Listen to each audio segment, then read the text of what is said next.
इसके लिए हमने आज की वीडियो में हम लगन साधन करना सीखेंगे। जातक का जन्म समय है 9:30 AM, सूर्योदय का समय है 6:30 AM, सूर्यास्त का समय है 6:30 PM।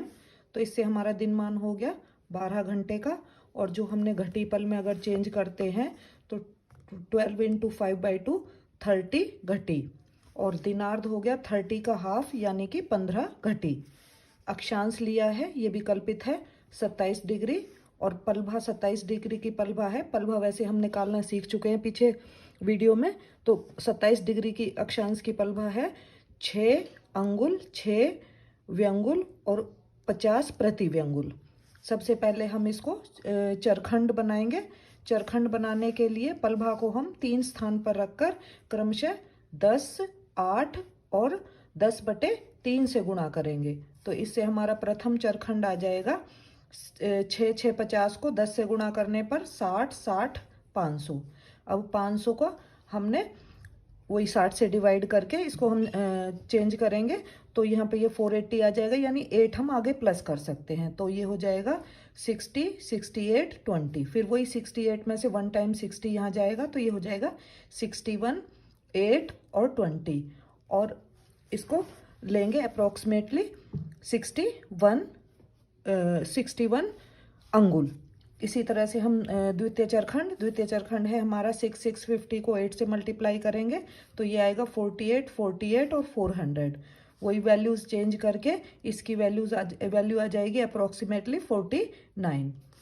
तृतीय चरखंड 6 6 50 को 10/3 से मल्टीप्लाई करेंगे, तो इसको पहले हमने 10 से मल्टीप्लाई किया। 10 6 जा 60, 60/3 20। 10 6 जा 60, 60/3 20। और इसको 500 को 3 से डिवाइड किया, तो ये अप्रोक्सीमेटली 167 आ जाएगा। तो 167 को हम 60 से डिवाइड करके, तो ये 60 से हमारा 2 टाइम जाएगा, तो 2 टाइम हम आगे प्लस कर लेंगे और पीछे हमारा ये रह जाएगा 47। तो ये वैल्यू आ जाएगी 20 22 और 47, जो कि हमारा अप्रोक्सीमेटली 20 अंगुल हो जाएगा। अब ये लंकोदय मान ये हमें पता होते हैं। तो लंकोदय मान है मेष राशि का 278, वृष का 299 और मिथुन का 323। तो ये फिर कर्क, सिंह और कन्या के लिए इसका व्युत्क्रम हो जाता है, यानी जो 320 है 320 के बाद उल्टा क्रम से चलते हैं 299 और ये 278, और उसके बाद फिर ये दोबारा यही क्रम चलता है। तो तुला, वृश्चिक, धनु, मकर, कुंभ, मीन, यानी कि जो हमारा मेष का लंकोदय मान होता है वही हमारा मीन राशि का होता है। जो हमारा वृष राशि का लंकोदय मान होता है वही हमारा कुंभ राशि का होता है, और जो हमारा मिथुन राशि का लंकोदय मान होता है वही हमारा मकर राशि का होता है। कर्क वाला धनु का, सिंह वाला वृश्चिक का और कन्या वाला तुला राशि का होता है। इसको स्वदेशीय मान में चेंज करेंगे। स्वदेशीय मान में चेंज करने के लिए जो अभी हमने 3 चरखंड निकाले थे, वो इनमें से पहले तीनों क्रम से प्लस वो माइनस करेंगे और उसके बाद उल्टे क्रम से इनको प्लस करेंगे, यानी कि 1 2 3 और 3 2 1। तो ये 278 में से प्रथम चरखंड माइनस किया, 217 आ गया। उसके बाद 299 में से द्वितीय चरखंड माइनस किया, वो 250 आ गया।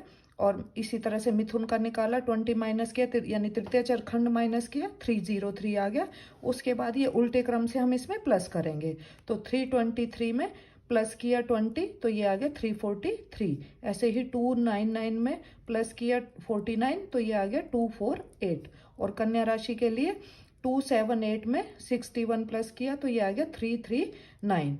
तो जैसे ये हमने पहले लंकोदय मान के लिए था कि जो मेष का वही मीन का, उसी तरह से ये स्वदेशीय मान भी हम निकालते हैं।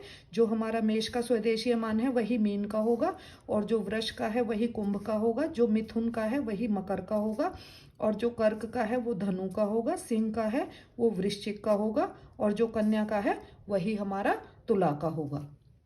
अब ये हमने आगे लिया है माना सूर्य स्पष्ट की वैल्यू है, ये भी हमारी कल्पित वैल्यू ही ली है हमने। 10 राशि, 2 अंश, 50 कला और 45 विकला। अयनांश है 24 9 15। तो साइन सूर्य निकालने के लिए हमें सूर्य स्पष्ट में अयनांश को प्लस करना होता है। तो ये आ गया हमारा 45 और 15 60, 50 और 9 59, 2 और 24 26 और 10।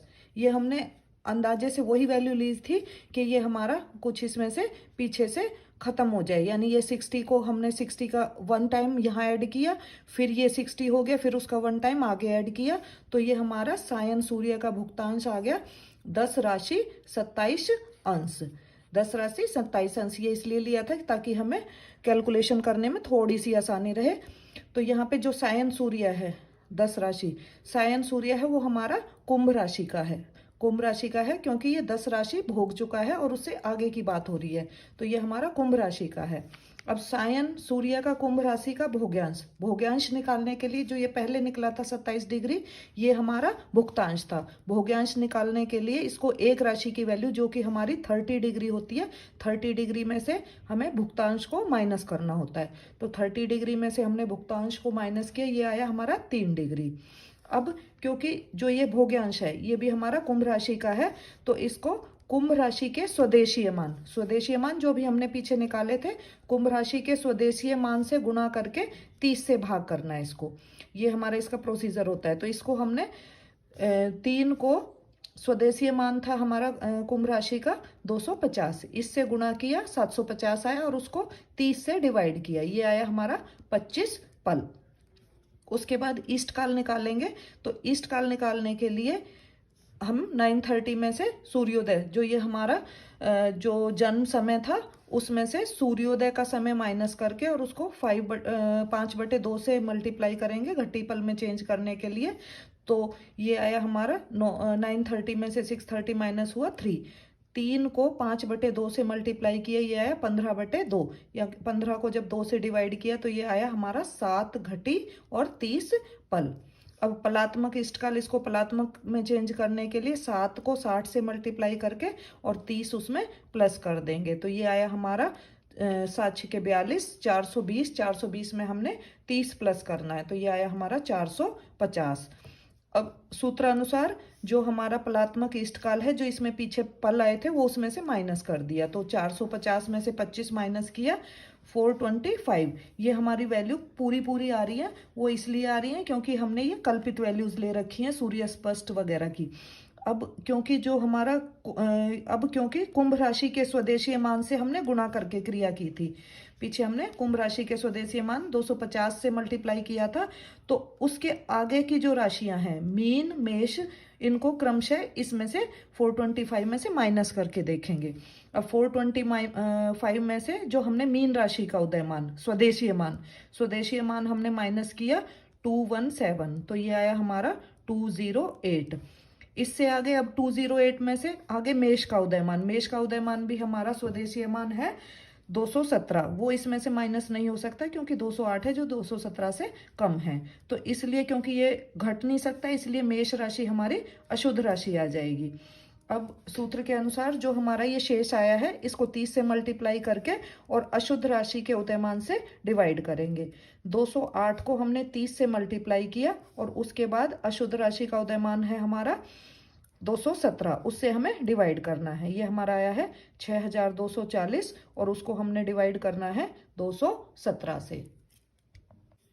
अब हम 6240 को 217 से डिवाइड करेंगे, 217 से डिवाइड किया तो ये हमारा 28 पे जाके ये हमारा शेष आया था 164, जो 28 है ये हमारा है अंश।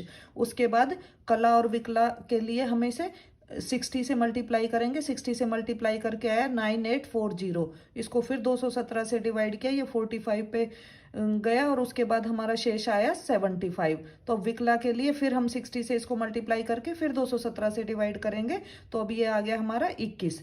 तो अब यहाँ पे क्या है 160 हमारा शेष बच गया, तो ये अब हमारा आ गया है 28 अंश 45 कला और 21 विकला। अब क्योंकि हमारी मीन राशि घट गई थी और अशुद्ध राशि आई थी हमारी मेष, तो लग्न के स्थान पर हम लग्नांक 12 रख देंगे क्योंकि मीन राशि हमारी पूरी घट गई थी। तो यहाँ पे सायन लग्न की वैल्यू आ गई 12 राशि 28 अंश 45 कला और 21 विकला। इसमें अयनांश घटा देंगे तो ये हमारा आ जाएगा स्पष्ट लग्न। इसमें से अयनांश 24, 9, 15 माइनस करेंगे तो ये आएगा हमारा 12 राशि 4 अंश 36 कला और 6 विकला। तो 12 की बजाय हम इसको 0 लिखते हैं, तो ये हो गया हमारा हमारा मेष राशि से शुरू होगा। इसके अब जन्मांक चक्र बनाने के लिए हम यहाँ पे हम लग्न के स्थान पे 1 लिख देंगे, फिर हम इसको एंटी क्लॉकवाइज 1 2 3 4 5 6 7 8 9 10 11 12। तो अब जो हमारा लग्न आया है वो हमारा आया है मेष राशि का, मेष राशि का लग्न आया है। अब जो हमारे स्पष्ट सूर्य की वैल्यू थी वो हमारी 10 राशि थी, यानी कि वो इसमें 11वें स्थान पे आएगी। तो यहाँ पे हम सूर्य की वैल्यू लिख देंगे। धन्यवाद।